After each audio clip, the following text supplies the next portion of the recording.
பழம்பெரும் பின்னணி பாடகி ஒருவர் முதலமைச்சர் ஜெயலலிதாவின் உதவியை நாடி காத்திருக்கிறார். அவரை பற்றிய ஒரு செய்திக்குறிப்பை இப்போது பார்க்கலாம்.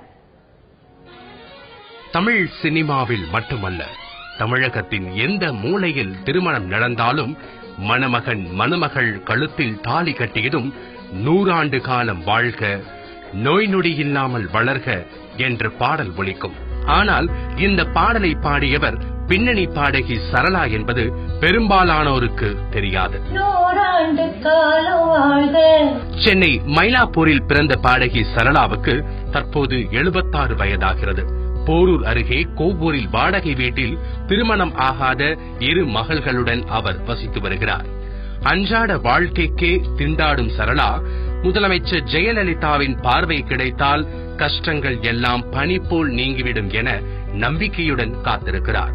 ஏன் என்ற படத்துல டிஆர் பாப்பா மியூசிக், நானும் பாலசுப்ரமணியம் பாடின பாட்டு வருவாயாவே முருகா என் மாளிகை வாசலிலே மாதுள பூக்கள் தீபம் ஏற்றும் மங்கையின் கோவிலிலே.